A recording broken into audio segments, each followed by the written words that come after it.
नमस्कार, मी अयोध्या. वाळवण रेसिपीमध्ये आज आपण साबुदाणा जराही न शिजवता झटपट होणारी उपवासाची साबुदाणा बटाटा कुरडई कशी बनवायची हे बघतोय. तर या कुरडया बनवायला अगदी सोप्या आहेत. तळल्यानंतर या दुपटीने फुलल्या जातात. खायला अगदी खमंग खुसखुशीत लागतात. काही खास टिप्ससह ही रेसिपी मी शेअर केली आहे. रेसिपी आवडली तर लाईक करा आणि हो, चॅनलला सबस्क्राईब नक्की करा. चला रेसिपीला सुरुवात करूया. सुरुवातीला इथे मी 1 वाटी साबुदाणा घेतलाय. तर कुठल्याही कपने किंवा वाटीने साबुदाणा मोजून घ्या, म्हणजे पुढे याच वाटीने आपल्याला इथे पाणी मोजून घ्यायचंय. वजनी प्रमाणात म्हणाल तर हा 250 ग्राम साबुदाणा आहे. आता हा साबुदाणा एका बाउलमध्ये काढून घ्यायचा आहे. आता यात भरपूर पाणी घालायचं आणि छान असा हाताने चोळत चोळत 2 ते 3 वेळा हा साबुदाणा आपल्याला धुवून घ्यायचा आहे. तर यावर काही डस्ट वगैरे असेल तर ती निघून जाते. तर आता धुतलेल्या साबुदाण्यामध्ये साबुदाणा बुडेल आणि वर थोडंसं पाणी राहील इतपत आपल्याला पाणी घालायचंय, म्हणजे साबुदाणा यात छान फुलला जातो आणि मस्त भिजतो. तर साबुदाणा खिचडीला जसा आपण साबुदाणा भिजवतो तसाच इथे आपल्याला भिजवून घ्यायचा आहे. यानंतर यावर आता झाकण ठेवायचं आणि 6 ते 7 तासांसाठी साबुदाणा असाच भिजू द्यायचा. तर आता साबुदाणा मी सकाळी भिजवला होता. आता रात्रीची वेळ आहे. तर तुम्ही बघू शकता इथे 6 ते 7 तासांमध्ये साबुदाणा आपला छान भिजलाय, मोकळा झालाय आणि मस्त फुलला पण आहे. तर आता हा साबुदाणा चमच्याने आपल्याला चांगला मोकळा करून घ्यायचा आहे. तर तुम्ही बघा, हाताने जर आपण साबुदाणा इथे दाबला तर असा तो स्मॅश होतो. मस्त असा साबुदाणा आपला इथं भिजला गेलाय. यानंतर आता गॅसवरती मी एक मोठं पातेलं घेतलंय. ज्या वाटीने आपण साबुदाणा मोजला त्याच वाटीने आपल्याला पाणी मोजून घ्यायचं आहे. तर इथे मी त्याच वाटीने 2 वाट्या पाणी मोजून घेतेय. असं साबुदाणा आणि पाणी एकाच वाटीने मोजून घेतल्यामुळे आपली कुरडई ही बनताना एकदम परफेक्ट बनते. आपलं प्रमाण चुकत नाही. पातेल्यात पाणी घालून झालं की आता हाय फ्लेमवर पाण्याला छान खळखळून अशी आपल्याला उकळी काढून घ्यायची आहे. तर बघा, थोड्याच वेळात इथे पाणी आपलं छान उकळलंय. आता इथे गॅस बंद करायचा आहे. आता लगेचच भिजवलेला जो साबुदाणा आहे तो या उकळत्या पाण्यामध्ये घालायचा आहे. तर इथे ही छोटीशी ट्रिक आपण करतोय. यामुळे कुरडई आपली तळल्यानंतर अगदी तिप्पट अशी फुलली जाते. तर असा गरम पाण्यात साबुदाणा घातल्यामुळे तो छान शिजल्यासारखा होतो. परत वेगळा चीक शिजवण्याची आपल्याला गरज पडत नाही. पटकन साबुदाणा पाण्यात मिक्स करून घ्यायचा. साबुदाणा मिक्स केल्या केल्या लगेच यावर झाकण ठेवायचं आणि रात्रभर किंवा 10 ते 12 तासांसाठी साबुदाणा गरम पाण्यात असाच ठेवायचा.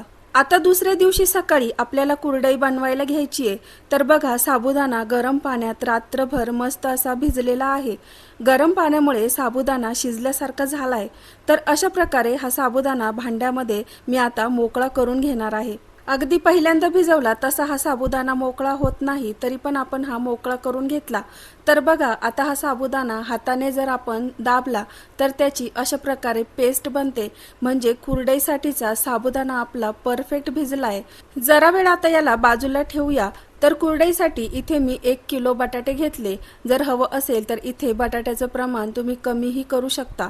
तर हे बटाटे मी पहिल्यांदा स्वच्छ धुवून घेतले. धुतल्यानंतर कुकरला मीडियम फ्लेमवर 4 ते 5 शिट्ट्या करून हे बटाटे उकडून घेतलेत.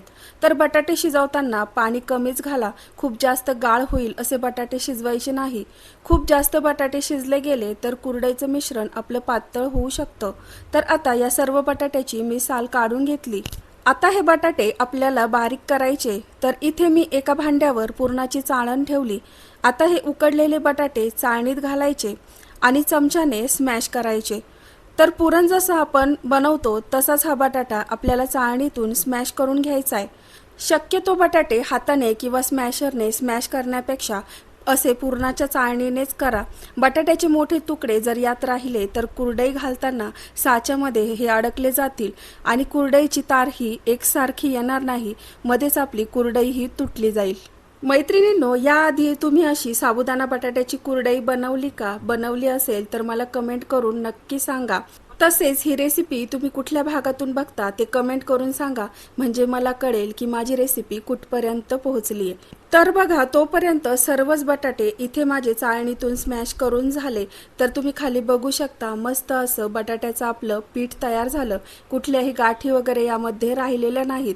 आता या चाळणीमध्ये आपल्याला भिजवलेला साबुदाणा पण बारीक करून घ्यायचा आहे. तर आता साबुदाणा चाळणीमध्ये घातला आणि चमच्याने अशा प्रकारे स्मॅश करायचा आहे, म्हणजे साबुदाण्याचा एकसारखा चीक आपल्याला खाली बाउलमध्ये मिळेल. तर खूप जास्त वेळ याला लागत नाही, अगदी पटकन हा साबुदाणा स्मॅश होतो. तर दोनदा हा साबुदाणा आपण भिजवून घेतला, त्यामुळे एकदम पटकन हा स्मॅश होतो. मिक्सरमध्ये हा साबुदाणा तुम्ही बारीक करून घेऊ शकत नाही, कारण साबुदाणा इथे खूप चिकट आहे आणि जर मिक्सरमध्ये आपण हा बारीक करायला गेलो तर याचा गोळा तयार होईल. तर बघा, इथे संपूर्ण साबुदाणा आणि बटाटा आपण चाळणीतून बारीक करून घेतलाय. यामध्ये आता आपल्याला चवीपुरतं मीठ घालायचंय. तर इथे मी 1 चमचा मीठ घातलं. कुठल्याही वाळवणीच्या पदार्थांमध्ये मीठ थोडंसं कमीच घालायचं, वाळल्यानंतर तो पदार्थ खारट होऊ शकतो. तर हे आता छान अशा प्रकारे हाताने एकजीव करत आपल्याला मिक्स करून घ्यायचं आहे. जितकं हे मिश्रण आपण हाताने एकजीव करून घेऊ, तितकी आपली कुरडई एकदम मस्त बनेल. तर उपवासाला जर चालत असेल तर यात तुम्ही जिरा पावडर पण घालू शकता. तसेच आवडत असेल तर लाल मिरची पावडर यात घातली तरीही चालेल. तर बघा, इथे संपूर्ण मिश्रण हे आपलं मस्त असं एकजीव झालंय. आता लगेचच याच्या कुरडया आपल्याला बनवायला घ्यायच्या आहे. तर इथे मी कुरडईचा साचा घेतलाय. तर मीडियम होलची प्लेट मी याला लावली आहे. तर आता या साच्यामध्ये तयार कुरडईचं मिश्रण घालायचंय. तर अजिबात गॅप न ठेवता साच्यामध्ये हे मिश्रण आपल्याला भरायचंय. जर यामध्ये गॅप राहिला तर कुरडई आपली मध्ये मध्ये तुटली जाते, तार ही एकसारखी येत नाही. त्यामुळे हलकसं छान असं चमच्याने दाबत दाबत मिश्रण आपल्याला साच्यामध्ये भरून घ्यायचंय. मिश्रण भरून झालं की आता साचा बंद करून घ्यायचा आहे. तर आता याची आपण कुरडई घालून घेऊया. तर इथे मी प्लॅस्टिक शीटवर या कुरडया घालतीये. तर इथे प्लॅस्टिक शीटला तेल किंवा तूप लावायची गरज नाही. तर सुकल्यानंतर या कुरडया आपोआपच मोकळ्या होतात.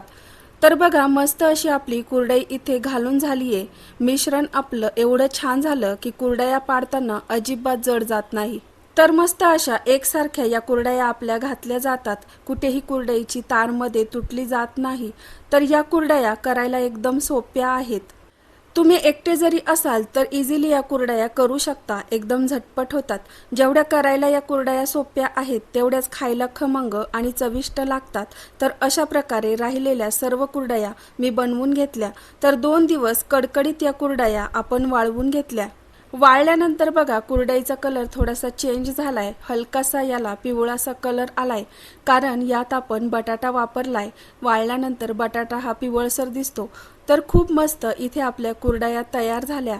तर या कुरडया बनवताना आपण तेलाचा अजिबात वापर केला नाही, त्यामुळे वर्षभर तुम्ही या हवाबंद डब्यात साठवून ठेवू शकता.